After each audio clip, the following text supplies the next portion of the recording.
ஆண்டவருடைய ஆவி என்மேல் உள்ளது, ஏனெனில் அவர் எனக்கு அருள் பொழிவு செய்துள்ளார். ஏழைகளுக்கு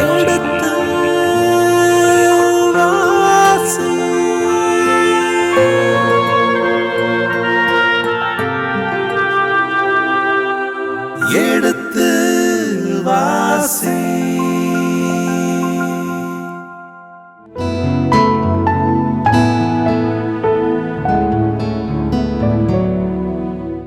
இனிய இதயங்களே, எடுத்து வாசி பருவம் 2 சாமுவேல் 2ஆம் புத்தகத்துடனான விவிலிய இறை வசனங்களுக்கு செவிமடுத்துக் கொண்டிருக்கின்றோம்.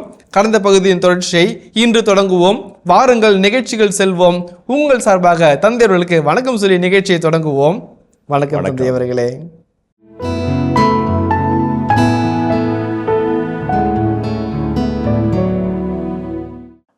நம்ம வாங்கின பாடு கல்யாணத்துக்கு வருவான், பிள்ளை கொண்டுட்டு வந்து வெள்ளை ட்ரெஸ்ஸை போட்டு ஒரு 15 விதமான ஃபவுண்டேஷனை போட்டு ஒரு 40-50 கிலோ தங்கத்தை தலையில் மாட்டிக்கிட்டு வந்து ஆமேன்னு சொல்லிட்டு போயிடுவான். அதுக்கப்புறம் சாவுக்கு தான் தருவாங்க. அவன் வரமாட்டான், அவனை தூக்கிட்டு வருவாங்க. அதெல்லாம் வாழ்க்கை. வாழ்கிற ஒவ்வொரு நாளும் இன்பத்திலும் துன்பத்திலும் உடலத்திலும் நம்ம 2 பேர் கல்யாணம் பண்ணல, நீ நானும் கல்யாணம் பண்ணிக்கல, நீ நானும் சாமி 3 பேர் ஒரு கிறிஸ்தவ கல்யாணத்துக்கு வராங்க. 3 got married ஃபுல்டன்ஷன் ஆர்டர் சொல்வார். அதை உணர்ந்து வாழ்கிற வாழ்க்கை தான். அதான் நம்ம மக்கள்கிட்ட அடிக்கடி சொல்கிறது. வீட்டில் அடுப்பறிதோ இல்லையோ மெழுகுதிரி எரியணும், அந்த மெழுகுதிரி உருகுற மாதிரி உள்ளம் உருகணும், நம்முடைய கண்ணீர் மறையணும், கவலை மறணும், வாழ்க்கை சிறக்கணும். அதாங்க வாழ்க்கை.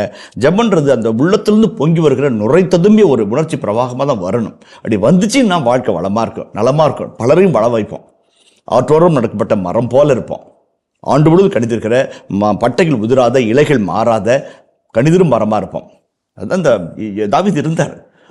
அவருக்கு அவர் தாவீது வாழ்க்கையில் இருந்த மெத்தடாலஜிம்பாங்க. அப்படி மெத்தடாலஜி ஆடு மேய்க்கணும்னாக்கிறான், அரசபைக்குள்ளே புகறான், போர்க்களத்துக்குள்ளே வர்றான், படைத்தளபதியாக மாறுறான், மெய்க்கா பலனாக மாறுறான், அடிநட்டில் துரத்தப்படுறான், எல்லா இடத்துலையும் சாமியை முன்னாடி போயிட்டே இருக்கிறார். எதையும் கண்டு அவன் கலங்கலை, எதையும் கண்டு புரிச்சு போகலை, அப்படியே போகிறான். ஒரு கட்டத்தில் என் ஊழியன்னு சொன்ன உடனே அப்படியே சைலண்டாக அப்படியே அடங்குறார். அப்படியே நிறுத்தி, அப்ரஹாமுக்கு ஈடாக நிறுத்துறீங்களா, மோசைக்கு ஈடாக நிறுத்துறீங்களா ஆண்டவர் என்னன்னு சொல்லிட்டு உட்காந்து அமர்ந்து பேசுகிறார். என் தலைவராம் ஆண்டவரேன்னு 2 வருஷத்தில் 4 தடவை புலம்புறார். அப்போனா அவர் எவ்வளோ உணர்ச்சி வசப்பட்டிருப்பார், எவ்வளோ பாசத்தில் அந்த கடவுளுடைய அன்பு அப்படியே உள் வாங்கி அப்படியே கொடுப்பார் இல்லைங்களா. அதான் இருந்தது. இன்னொரு செய்தி சொல்லிடுறேன் நான். இது ஆரம்பம் தான், அதில் இன்னும் 2 செய்திகள் இருக்குது. அதாவது பார்த்தோம்னாக்க 198 வார்த்தைகளை பேசுகிறான்னு நான் சொன்னேன். தாவீது இந்த வரலாற்று நூட்களில் 2 இடங்களில் நிறைய பேசுகிறார். ஒன்று 22ஆம் அதிகாரம் 1 முதல் 55 வசனங்கள் கொண்ட ஒரு அதிகாரம். அது 22 அதிகாரத்தை பாருங்களேன். தாவீதினுடைய வெற்றியின் புகழ் பாடல் இருக்கும். 22:1 வாசிங்களேன். ஆண்டவர் தாவீதை அவருடைய எதிரிகள் அனைவரின் கையினின்றும் சவுலின் கையினின்றும் விடுவித்த போது அவர் ஆண்டவருக்கு பண்ணிசைத்து பாடியது. எங்கே பாடுறாரு? 2ஆம் வசனத்தை ஆரம்பித்து 51ஆம் வசனம் வரைக்கும் ஒரு பாட்டு பாடுறார். செம்ம பாட்டு பாடுறார், ஒரு பெரிய பாட்டு பாடுறார். ஆண்டவரின் நாயன், கற்பாறை, கோட்டை, கொத்தளம், புகழிடம் தேடும் மலைன்னு சொல்லிட்டு இதை அப்படியே அள்ளிட்டு போய் திருப்பாடலை கூட வைக்கிறாங்க. தாவீது பாட்டு திருப்பாடலும் அப்படியே டிட்டோ ஜெராக்ஸ் போட்டு அங்கே போடுறாங்க. இவ்வளோ நல்ல பாட்டை ஒவ்வொருத்தரும் பாடணும்னு சொல்லிட்டு இது வரலாற்று திருப்பாடலில் போய் வைக்கிறாங்க. தாவீதின் பாடலை 51 வசனங்களில் அந்த ஆண்டவர் புகழ் பாடுறாரு. அதுக்கு அடுத்தபடியாக அதிகமாக ஆண்டவரை துதித்த ஒரு பகுதி இருக்குனாக்க, தாவீது அதிகமாக இவனோட பேசிய ப்ரேயர் மோனலாகனாக்க இந்த பகுதி தான். 198 வசனங்களை கடந்து போகிற ஒரு அற்புதமான நன்றியின் பாடல். அது வெற்றியின் பாடல், புகழ் பாடல். இது நன்றியின் பாடல் 2வது. 3வது மிக முக்கியமான பகுதி என்னன்னாக்க, அவர் ஆண்டவர் திரும்பவும் அமர்றார். யார் அமர முடியும்?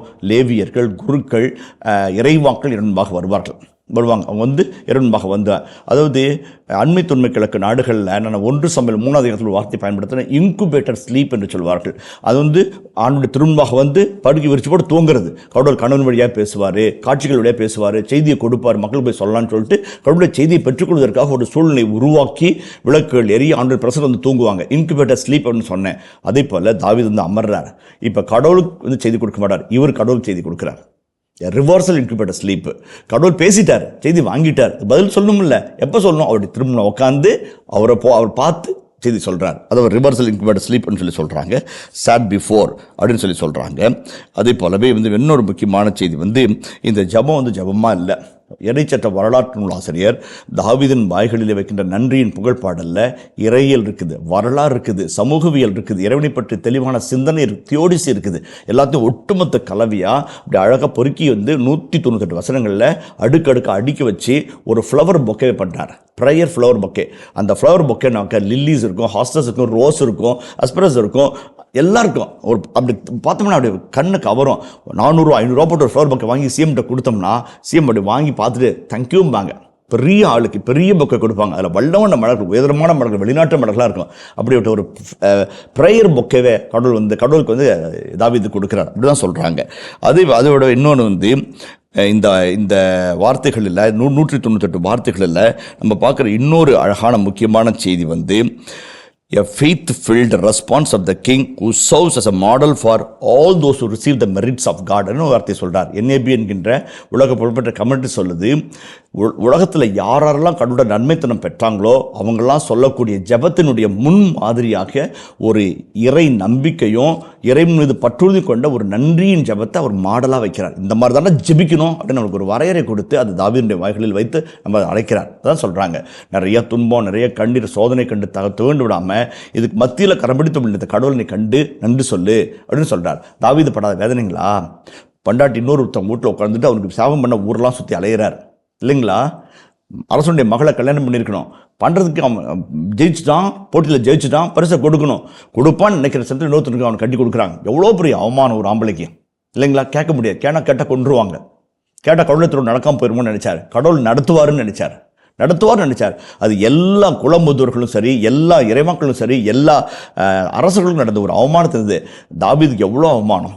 ஈட்டியில் வச்சு சொருன்னு சொருளான்னு 3 தடவை அட்டம் பண்ணுறார். கொஞ்சம் மிஸ் ஆனாலும் கரணம் தருணம் மரணன்ற மாதிரி அவர் தந்தார்.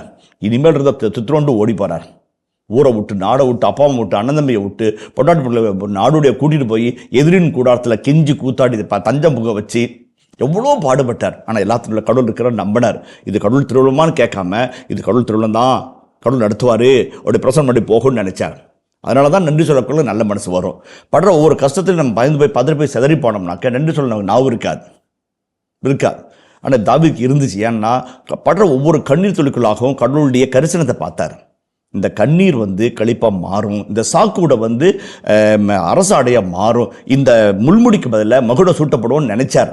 அதனால தான் இப்போ தைரியமாக வந்து நன்றி சொல்கிறார். 198 வார்த்தை அப்படி அள்ளி அறுக்கி பொறுக்கி போட்டு ஒரு அழகான ஒரு ஃப்ளவர் பொக்கை கொடுத்து இதுதான் சாமி உங்களுக்குன்னு சொல்லி கொடுக்குறார். அதாவது faith-filled model prayer for any person who got the merits of God. கடவுள் நம்மளை ஆசிர்வதிச்சார் நம்ம நினச்சோம்னா, நன்றி சொல் நினச்சினா இந்த இடத்த வாசி. தாவீது இடத்துல உங்களை போட்டுக்குங்க, நீங்கள் ஜெபிங்கன்ற ஒரு மேல்வரி சட்டமான ஜெபத்தை தான் இணைச்சட்ட வரலாற்று நூலாசிரியர் தாவீதுடைய கரங்களில் வைத்து நம்ம ஜெபிக்க அழைக்கிறார்னு NAB என்கின்ற நியூ அமெரிக்கன் பைபிள் கமெண்ட்ரி அழகாக குறிப்பிட்டு சொல்கிறது. இதில் இப்போ வந்து ஒவ்வொரு வார்த்தையில் நம்ம பார்ப்போம். நம்ம இந்த முதல் வார்த்தை பார்த்தோம், தாவீது ஆண்டவர் திருமணம் வந்து அமர்ந்து இவ்வாறு சொன்னார். இப்போ என்ன சொன்னார் வாசிப்போமே. என் தலைவராம் ஆண்டவரே, இதுவரை நீர் என்னை வழிநடத்தி வந்தமைக்கு நான் யார், என் குடும்பம் யார்? இருப்பினும் என் தலைவராம் ஆண்டவரே, உம் திருமுன் இது சிறியதே. உம் ஊழியனுடைய குடும்பத்தை பற்றியும் குடும்பத்தின் எதிர்காலத்தை பற்றியும் நீர் பேசியுள்ளீர். என் தலைவராம் ஆண்டவரே, மனித வழக்கம் இது இல்லையே. தாவீது உம்மிடம் மேலும் என்ன கூற முடியும்? எம் தலைவராம் ஆண்டவரே, உம் ஊழியனை பற்றி உமக்கே தெரியும். ஓகே, இது 2 வசனத்தை எடுத்துக்குவோம். இது வந்து கரெக்டாக சொல்லிட்டுனா போதுன்னு என் மனசுக்கு சொல்லுது. என் தலைவராக மாட்டோன்னு எத்தனை தடவை வருது என்னங்களேன்? 3 முறை வருதுங்க சார். 2 வருஷம் 3 வருது. இந்த பகுதியில் மட்டும் மொத்தம் 7 தடவை சொல்கிறார். 7 என்பது நிறைவின் தன்மை. 7 தடவை சொல்கிறாரு. அதில் முதல் 2 வசனத்திலே 3 தடவை அடிச்சிட்றாரு. ஓப்பனிங்கே வந்து ஆரம்பமே அமர்க்கலன்ற மாதிரி கட்டன்னு 6 or 4 அடித்தோம்னாக்க லேட்டராக வர பேட்ஸ்மேனுக்கு கவலையே இல்லை. அவன் சிம்பிளாக சிங்கிள் தட்டி விட்டு ஸ்கோர் ஏற்றிட்டு போயிடுவான். கடகடன் அடிக்கிறார். என் தலைவராக ஆண்டவர். 2வது அந்த வார்த்தை என் தலைவராக ஆண்டவர் என்பது ஆங்கிலத்தில் லார்ட் யாவே, சாவரின் யாவே, வல்லமை மிகுந்த ஆண்டவரே. தலைவர்னாக்க வந்து சாவரின் என்று தமிழ் ஆங்கிலத்தில் சொல்கிறாங்க, லார்ட் என்று சொல்வார்கள். அந்த லார்ட் அப்போ வந்து அதோனாய் யஹ்வே. அது வந்து 13 முறை இந்த டைட்டில் பயன்படுத்துகிறாங்க, வரலாற்று பயன்படுத்துகிறாங்க. அதில் 3/4 இடத்துல இந்த இடத்துல வருதுன்னு சொல்கிறாங்க. அந்த கடவுள் வந்து இஸ்ராயல் மக்கள் வந்து கடவுளை கூப்பிடுகின்ற மொழி வந்து ரொம்ப முக்கியமான மொழி. El Shaddai, El Roi, Jehovah Rapha, El Roi, Penuel, கடவுள், நிறைய வகையில் நிறைய அடைமொழி இருக்குது. ஆனால் ஒவ்வொன்றுக்கும் ஒரு அர்த்தம் இருக்குது, ஒவ்வொன்றுக்கும் ஒரு பொருள் இருக்குது, ஒவ்வொருக்கும் ஒரு வரலாற்று சூழல் இருக்குது. இல்லைங்களா? அது சொல்லுவார், கோயல் என்பார்கள். கோயல் என்றால் உன்னை மீட்கிறவர். கோயல்னால் யார்? இப்போ உங்கள் கணவர் இறந்துட்டார், உங்கள் நிலத்தை ஜப்தி பண்ணுறாங்க, கடன் கட்ட முடியாமல் நிலத்தை விற்க போகிறீங்க. எவனோ ஒருத்தன் வாங்கிட்டு போய் அந்த நிலத்தை நாசம் பண்ணுவான். உங்களுக்கு சொத்துலேருந்து நாடுலேருந்து வேறு இருக்கப்படுவீங்க. நான் உங்கள் சொந்தக்காரன்னா என்னுடைய கடமை முன்னாடி நீங்கள் எனக்கு தான் ஃபஸ்ட்டு விற்கணும். நான் அதை வாங்குறதுக்கு எனக்கு கடமை இருக்குது, உங்களுக்கு உரிமை இருக்குது. நீங்கள் எனக்கு நிலத்தை விற்பீங்க, சொன்ன தொகை நான் உங்களுக்கு கொடுப்பேன், நிலத்தை பத்திரம் வச்சு நிலத்தோடு வச்சு ஓட்டுவேன். நீங்கள் உள்ள காசு இருந்தப்ப நீங்கள் அண்ணாச்சி உதவி பண்ணுறீங்க, இந்தாங்க காசு நிலத்தை கொடுங்கன்னு நான் கொடுக்கணும். அவன் தான் கோயல். என்னுடைய உரிமைகள், என்னுடைய அடிப்படை தன்மைகள் பறிபோகும் நிலையில் என்னை மீட்கிறவர் தான் கோயல். மீட்பர் என்கின்ற ரெடீமர் என்ற வார்த்தை அங்கே தான் வருது. ரட்சகர் சபை என்ற வார்த்தை அங்கே தான் வருது. ரெடீமர் என்கின்ற இந்த வார்த்தை அங்கே தான் வருது. அதான் மீட்பர். முன் மீட்பர் நானே என்பார் ஆண்டவர். இசையா புத்தகத்தில் அழகாக சொல்வார். 40 முதல் 51 அதிகாரங்கள் அடிக்கடி இந்த வார்த்தை வரும். மீட்பர் வரும். அதனால் இயேசு உங்களுக்காக ஒரு மீட்பர் பிறந்துள்ளார் அப்படின்னு வானத்தவர் ஐடர்களுக்கு அறிவிப்பார். உங்களுக்காக ஒரு மீட்பர் பிறந்துள்ளார் சொல்வார். மீட்பர் மீட்கிறவர். அந்த மீட்கிறவர்னா என்ன மீட்கிறவர்? உன் கஷ்டத்தில் நஷ்டத்தில் உன்னை நொறுங்கி நூடுல்ஸாக போக்கல உன்னை அப்படி தூக்கி எடுத்துகிட்டு நான் பார்த்துக்கிறேன், முடிஞ்சப்போ கொடுன்னு சொல்கிறான் பாருங்க, அவன் தான் இது. அதான் கோயல்.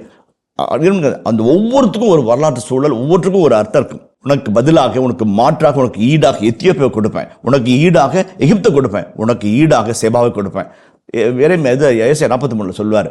மீட்பருக்கு அந்த வார்த்தை இருக்குது. ஈடான். அந்த ஈடுன்னு ஈட்டு தொகைம்பாங்க, ஜப்திம்பாங்க, ஜவாப்தாரிம்பாங்க கன்னடாவில். என்னது? 1000 ரூபாய் உனக்கு கொடு, நான் ஜவாப்தாரி. அப்போ இந்த 1000 ரூபாய் நீ கொடுக்கணும், நான் கொடுக்கணும். கடவுள் அதான் மாறுறாரு. அந்த ஒவ்வொரு டைட்டிலுக்கும் இந்த இடத்துல என் தலைவராக ஆண்டவரே, லார்ட் சவரின் காட், அதுனாய் யெகோவே. அது ரொம்ப வலிமையான டைட்டில். அந்த டைட்டில் ரொம்ப வலிமையான டைட்டில். அதாவது மாட்சி மிகுந்த தலைவராக ஆண்டவரே, அதான் உண்மையான அர்த்தம். மாட்சி மிகுந்த ஆண்டவர். நீங்கள் ஆல் பவர்ஃபுல் அண்ட் அல்மைட்டி, அல் ஷடாய் அந்த மாதிரி ஈக்குவலான ஒரு வார்த்தை அது. அந்த வார்த்தையை தாவீது 3 முறை 2 வருஷத்தை பயன்படுத்துகிறார். அந்த முழு ஜபத்தில் 7 தடவை பயன்படுத்துகிறார். ஏன்னா என் பிரச்சனையை விட என் ஆண்டவர் பெரியவர்னு தாவீது நம்பினார். ஆண்டவர் அதை நிரூபித்தார். உன் பிரச்சனை உனக்கு மிகப்பெரிய இமாலய மழையாக இருக்கும், எனக்கு தூசு மாதிரி, இதெல்லாம் பிரச்சனையே கிடையாது. ஒற்றை காலத்தில் நான் ஊதி அணைக்கக்கூடிய வல்லமை படைத்தவன் கடவுளுக்கு நிரூபித்தார். அதனால தான் என் தலைவராக ஆண்டவரே, என் தலைவர் ஆண்டவர், என்னால் இயலாது ஆனால் உம்மால் முடியும் அப்படின்னு நம்பினதுனால என் தலைவராக ஆண்டவர் அந்த டைட்டில் சொல்லி ஆண்டவர் மிக காப்பிக்கிறார். 2வது பாருங்க, ரொம்ப அழகான ஒரு செய்தி இருக்குது. ஒரு கேள்வி கேட்குறாருங்க. என் தலைவர் ஆண்டவர்னு சொல்லிட்டு, இதுவரை நீர் என்னை வழிநடத்தி வந்தமைக்கு நான் யார்? ரொம்ப அழகான வார்த்தை அது. தமிழில் கூட ஒரு அழகான பாட்டு ஒன்று இருக்குது. இந்நாள் வரை நடுநிலத்தின்னு சொல்லிட்டு ஒரு அழகாக அருமையான பாட்டு இருக்குது. ரொம்ப 12/8 வரும். ரொம்ப அழகான பாட்டு. இதுவரை என்னை வழிநடத்தி வந்தமைக்கு நான் யார்? இவ்வளோ நன்மைத்தனங்கள் செய்கிறீங்களே, நான் யார்? பங்காளியா, மாமனா, மச்சானா, உங்களுக்கு ஈடா? நீங்கள் நினைக்கிறது திருப்பாடல் 8 சொல்வார், வானத்தையும் வான மண்டலங்கள் படைத்த நீங்கள் மனிதன் ஒரு பொருட்டாக என்ன அவன் யார் அப்படின்னு கேட்பார். Who is he that you should be mindful of him? ஆங்கிலத்தில் ரொம்ப அழகாக சொல்லுவாங்க, you are mindful of that fellow. Who is he அப்படின்னு இந்த சங்கீதம் அழகாக கேட்பார். அதான் தாவீது அதை கேட்குறாரு. ஆண்டவரே, என்னை ஒரு பொருட்டாக என்ன நான் யார்? இந்த பிரபஞ்சத்தில் எத்தனை கோடி ஜனங்கள் இருக்கிறாங்க. 1300 1400 கோடி ஜனங்களுக்கு மத்தியில் என்ன நினச்சிங்களே பாருங்கள். அதுதான் அந்த லியோ சார்ல்ஸ்ன்ற சேலத்தில் இருக்க ஒரு ஆசிரியர், ஒரு இன்ஜினியர் சொல்லுவார், ரொம்ப அழகாக சொல்லுவார், இந்த கல்யாணத்தில் இவர் ஒருத்தர் தான் வந்திருக்க மாதிரி அவரை ட்ரீட் பண்ணணும், வந்த எல்லாருக்கும் அந்த உணர்வு வரணும், அந்த மாதிரி ட்ரீட் பண்ணுங்கன்னு சொல்லுவார் அவங்க வீட்டுக்காரங்ககிட்ட. அந்த அம்மாவும் அவங்க பிள்ளைங்களும் அவ்வளோ பாசம், வர ஒவ்வொருத்தரையும் பணத்தை தவிர்த்து பகட்டை தவிர்த்து எளிமையாக எல்லாரோடையும் பழகி எல்லாரையும் மதித்து ஒவ்வொருத்தரும் மரியாதை கொடுத்து அனுப்பி வைப்பாங்க. வந்த ஒவ்வொருத்தரும் இந்த கல்யாணத்துக்கு நான் மட்டும்தான் வந்த மாதிரி என்னை கவனிச்சிக்கிட்டாருன்னு சொல்லிட்டு போவாங்க. அந்தளவுக்கு விருந்தோம்பல். கடவுள் அப்படி நம்மளை ட்ரீட் பண்ணுறாரு. பெரிய கல்யாணம், 1000 பேர் வருவாங்க, எம்எல்ஏ வருவாங்க, எம்பி வருவாங்க, கவுன்சிலர் வருவாங்க, பஞ்சாயத்து தலைவர் வருவார், கேட்டகிரிஸ் வருவார், பங்கு சபையர் வருவார். எல்லாத்துலேயும் நீங்களும் அவங்களுக்கு ஈடு, நீங்கள் ஒருத்தர் தான் அந்த மாதிரி உங்களுக்கு ட்ரீட் பண்ணாங்க. அதுதான் அந்த மகத்துவமான மாற்று மிகுந்த ஒரு நல்ல மனசு. அதான் சொல்கிறார், நான் யாருங்க? ஆட்டு பொறுக்கிக்கிட்டு ஆட்டு கழுவிக்கிட்டு பூன்னு ஓட்டிகிட்டு போன ஒரு கேஸ். நீ என்ன நினச்சி பார்த்திய சாமி? நான் யார்? அடுத்து பாசுங்களேன், என் குடும்பம் யாது? 7 அண்ணன் இருந்தாங்க, என்னை கழட்டி விட்டாங்க, என்னை ஒரு பொருட்டாக கூட நினைக்கல. உன் பிள்ளைகளின் மீது நடக்கணும்னு சொன்னப்போ எல்லாம் மறந்துட்டானுங்க. நான் ஆடு மேய்ச்சிட்ருக்கல, அப்பா ஒருத்தங்க இருக்கிறான், அவன் பொடின்னு சொன்னாங்க, அவன் பொருத்தமானோன்னு என்னை வளர்ச்சிட்டு வர சொன்னீங்க. நான் வர வரைக்கும் நீங்கள் கை நினைக்காமல் காத்துக்கிட்டு இருந்தீங்க இல்லைங்களா? நான் யார்? என் குடும்பம் யாது? அது வாசிங்களேன், இருப்பினும் என் தலைவராம் ஆண்டவரே, உம் திருமுன் இது சிறியதே. நான் இவ்வளோ பெருசாக சொல்லிட்டு இருக்கிறேன், ஆனால் இது வந்து உங்களுக்கு துச்சம் சாமி, உங்களுக்கு துச்சம்.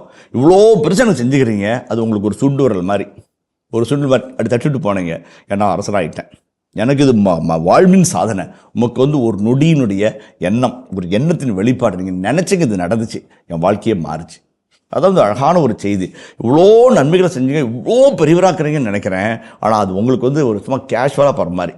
நான் இவ்வளோ செஞ்சுக்கானு சொல்லிட்டு இருக்கிறேன், இது என்ன உங்களுக்கு வந்து தூசு சாமி, உங்களுக்கு ஒரு சிறியது, இன்சிக்னிஃபிகன்ட். நான் வந்து அற்ப பையன், என்ன நீங்கள் நினச்சிங்கன்னு நான் பெருமையாக சொல்லிட்டு இருக்கிறேன்.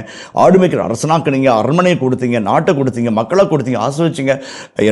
நான் மட்டும் இல்லைங்க, என் பிள்ளைங்களுடைய பிள்ளைங்க எல்லாம் அரசாட்சியில் அமருன்னு சொன்னீங்க. இதை விட வேறு என்னங்க வேணும் ஒரு யூதனுக்கு, ஒரு யூத தலைவருக்கு என்ன வேணும்? இதுதாங்க இருக்கணும். இதெல்லாம் கொடுத்துட்டீங்க, இவ்வளோ குறை செஞ்சீங்களேன்னு நான் நிற்கிறேன். ஆனால் இதெல்லாம் உங்களுக்கு அற்பம் சாமி, இதெல்லாம் ஒரு பொருட்டே கிடையாது. இதுக்கு நிச்சயமாக செய்வீங்க, இது மீறி செய்வீங்க. உங்களுடைய கிருபை அவ்வளோ பெருசு. அதுதான் அடுத்த வாசமே.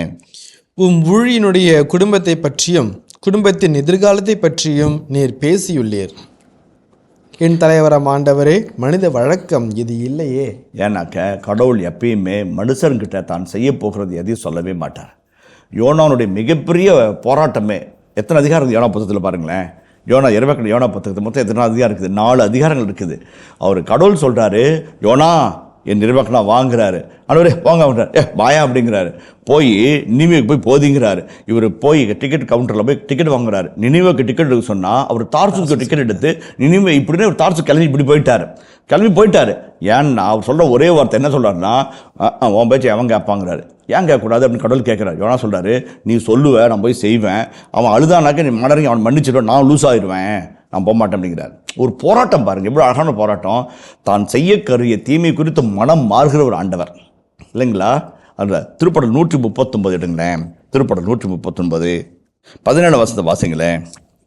இறைவா, உம்முடைய நினைவுகளை நான் அறிந்து கொள்வது எத்துணை கடினம். அவற்றின் எண்ணிக்கை எத்துணை பெரிது. அவற்றை நான் கணக்கிட முற்பட்டால் கடல் மணலிலும் அவை மிகுதியாய் உள்ளன. அவற்றை நான் எண்ணி முடிக்க வேண்டுமாயின் நீர் உள்ளளவும் நான் வாழ வேண்டும். வார்த்தை பாருங்க, சொல்லு பாருங்க. உன் நினைவை எவனா யோசிக்க முடியுமா? நீங்கள் நேசிக்கிற மாதிரி யோசிக்க முடியாது. ரூம் போட்டு யோசிச்சா கூட அது மாதிரி யோசிக்க முடியாது. உன் நினைவை அறிந்து கொள்வது கடினம்.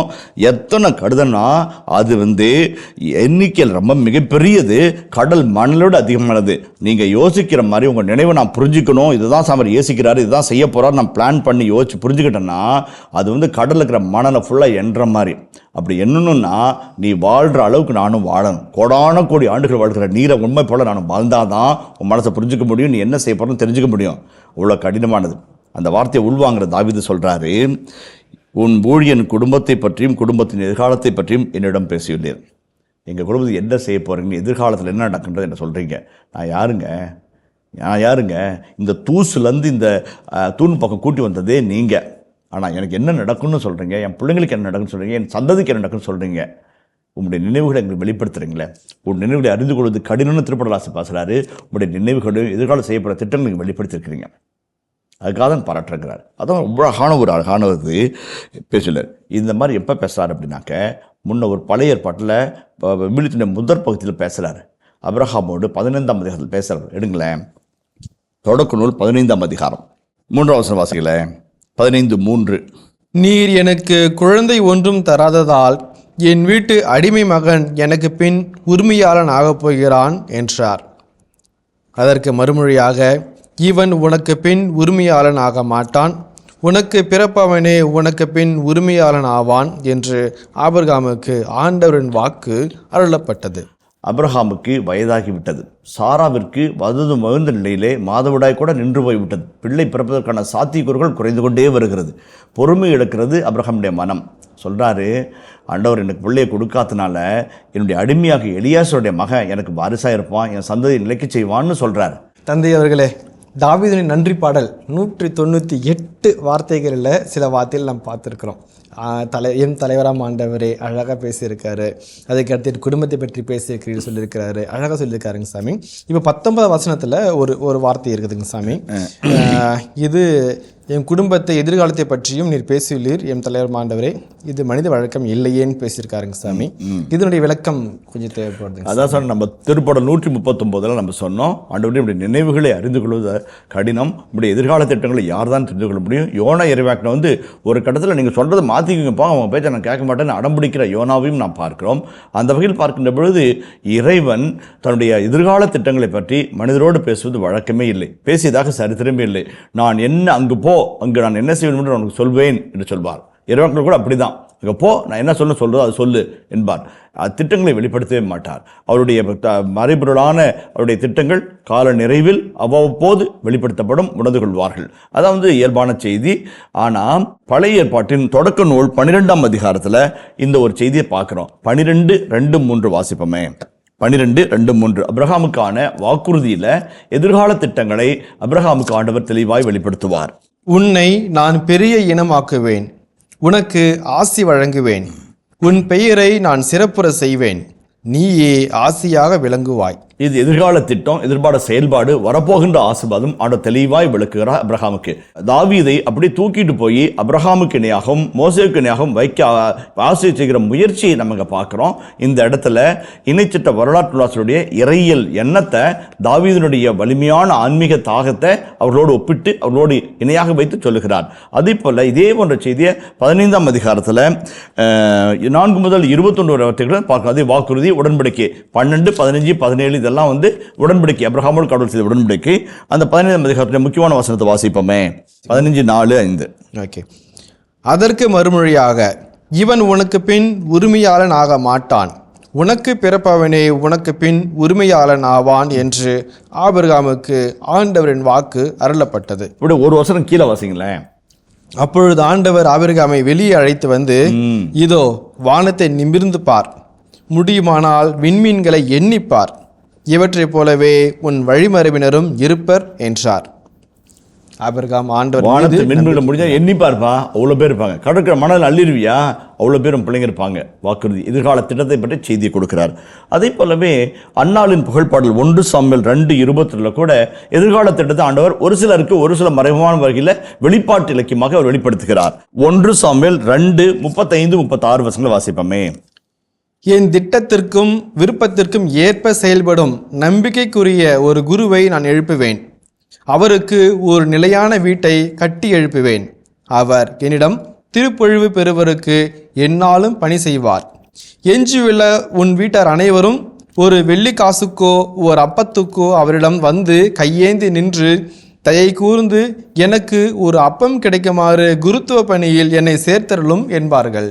எதிர்கால திட்டம், ஏலியின் குடும்பம் தகர்க்கப்படுகிறது, சாம்பிளருக்கு பதிலாக நியமிக்கப்படுகிறார், அவர் வழியாய் ஒரு குருத்துவ திருக்குளம் ஆஸ்வதிக்கப்படும். எதிர்கால திட்டம் இது வந்து குருக்களை பற்றிய செய்தி. இனிய இதயங்களே, எடுத்து வாசி பருவம் 2 சாமுவேல் 2ஆம் புத்தகத்துடனான விவிலிய வசனங்களுக்கு செயல்படுத்திக் கொண்டிருக்கின்றோம். இதன் தொடர்ச்சியை மீண்டும் அடுத்த பகுதியில் தொடர்வோம். அதுவரை இணைந்திருங்கள். இயேசுவுக்கே புகழ், இயேசுவுக்கே நன்றி, மரியே வாழ்க. உன் ஊழியன் நான் யார், ஒரு பொருட்டா, நான் தூசுக்கும் குப்பைக்கு போன தன்னை தாழ்த்தி எனக்கு இவ்வளவுலாம் செஞ்சுக்கிறேன்னு சொன்ன தாவீது உன் மகிழ்ச்சி பற்றி பேசும்போது சொல்வாரு, உன் மகிழ்ச்சி பூரிப்பான மகிழ்ச்சினாக்க உன் ரத்த குழாய்களுக்குள்ளாக ரத்தம் பீரிட்டு போகிறதை உன்னால் உணர முடியும் பார், அப்படியே பொங்கிட்டு போங்களாம்.